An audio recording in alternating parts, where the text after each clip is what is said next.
আমি গত পরশুদিন শনিবার উত্তরবঙ্গের বৃহত্তম কাঁচা সবজির যে হাট পাইকারি বাজার মহাস্থানগড় বাজারে গিয়েছিলাম।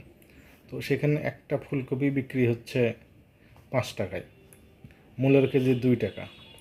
বা অন্যান্য শাকসবজি যেগুলো আছে সেগুলোও বেশ অনেক কম দাম। তো এই কম দাম দেখে কিন্তু আসলে খুব খুশি হওয়ার কোনো কারণ নাই। কারণ হচ্ছে যে যে কৃষকেরা এগুলো উৎপাদন করছে তাদের উৎপাদন খরচে উঠছে না। যারা হয়তো কিনতে যাচ্ছেন তাদের একটু ভালো লাগলেও কৃষকদের কিন্তু খুবই খারাপ অবস্থা। তাদের অবস্থা এতটাই শোচনীয় যে তারা শুধু উৎপাদন খরচটা তুলতে পারছে না। তো যারা কিনতে যাচ্ছেন তারা হয়তো পার পিস ফুলকপি 10-15 টাকায় কিনলেও অখুশি হবেন না, কিন্তু বাজার ব্যবস্থাটা এতই খারাপ আমাদের। এই 2 টাকা বা 5 টাকার ফুলকপি বা মূলা বা বেগুন শাকসবজি অন্য যেগুলোই বলেন, সেগুলো যখন হাত বদল হয়ে ঢাকায় আসছে সেগুলো কিন্তু দাম ঠিকই বেড়ে যাচ্ছে। মানে মাঝখানের যে মধ্যস্বত্বভোগী তাদের কোনো লস নেই।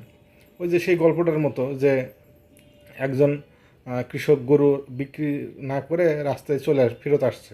তো সেই সময় এক ডাকাত ধরছে যে গরু বিক্রি করে টাকাটা কোথায় দে। তো বলে গরুর দাম কম বলছে, তো এই জন্য বিক্রি করি নাই। তো ডাকাত বলতেছে গরুর দাম কম হোক বেশি হোক সেটা লস লাভ সেটা আমার হবে, তোর তো সমস্যা না, কারণ টাকা তো চিন্তাই করবো আমি। তো মাঝখানে যারা এইসব ফরিয়ারা আছে, যারা ফটকা ব্যবসায়ীরা আছে, এদের কাছে তো আপনার সবজির উৎপাদন মূল্য কৃষক পাক বা না পাক তাতে কিছু যায় আসে না। তো তাদের তো মূল যে মধ্যস্বত্বভোগীর যে কাজ কারবার সেটা কিন্তু তারা ঠিকই সেটা করে নিচ্ছে। তো এই কাজ থেকে কিন্তু সরকারের উচিত হচ্ছে এই কৃষকদেরকে বাঁচানো, এই বিপদ থেকে কৃষকদেরকে বাঁচানো উচিত।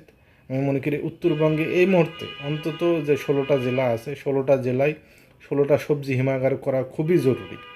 16টা জেলায় মানে এলাকা ভিত্তিক কৃষি পণ্যর প্রায়োরিটি নির্ধারণ করে সেইখানে আমাদের সবজি হিমাগারগুলো করা দরকার, অতি শীঘ্রই করা দরকার।